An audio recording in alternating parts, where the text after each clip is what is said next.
Multiple organ failure, स्वास्थ्य, शिक्षा, economy सबै क्षेत्रमा फेलियर भयो भने त देशको अस्तित्वै रहँदैन। युगोस्लाभिया कसरी संसारको नक्साबाट हट्यो?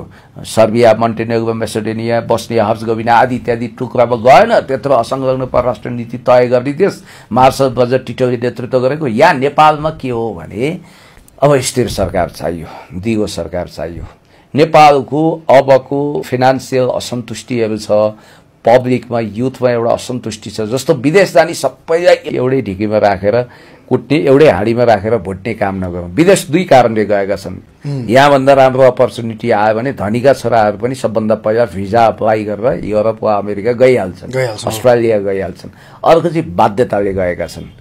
रोजीरोटी चलाउनु पर्यो, चिसो चुलो चलाउनु पर्यो, यहाँ रोजगारी छैन, यहाँ कुनै त्यस्तो स्कोप छैन भनेर इन्डस्ट्रियलाइजेसनको फेज सुरु गर्नु पर्यो। औद्योगिकरणको, चाहे एसेम्बलिङ उद्योग बनाउनुहोस्, चाहे घरेलु उद्योग स्थापना गर्नुहोस्, चाहे जल जमिन जङ्गलको सदुपयोग गरेर यहाँ पर्यटनको विकास गर्नुहोस्, रिलिजियस टुरिज्म गर्नुहोस्, तर रोजगारी सृजना गर्नुहोस्, पर क्यापिटा इन्कम बढाउनुहोस्, जीडीपी बढाउनुहोस्। बस नेपालमा इन्कम जेनेरेट गर्नुहोस् बुद्धिमत्तापूर्ण तरिकाले। सिङ्गापुर जस्तो देशलाई सिङ्गापुर वा स्विट्जरल्यान्ड जस्तो बनाउनुहोस्, नम्बर 1।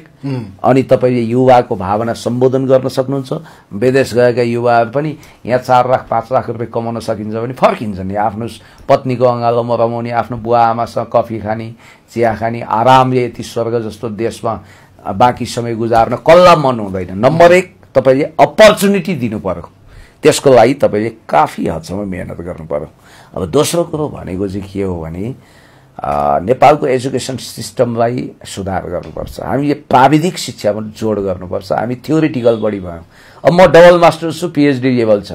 अब मैले अहिले स्किलफुल म्यान पावरको रूपमा म मार्केटमा कति लेभल छु भन्ने कुरो चाहिँ महत्त्वपूर्ण हो क्या भाइ। अबको नेपालको रिभोल्ट वा रिभोल्युसन साम्प्रदायिक भएर जानु हुँदैन। त्यसले अनन्त हिंसामा देशलाई लान्छ र लाखौं दाजुभाइ मारिन्छन्।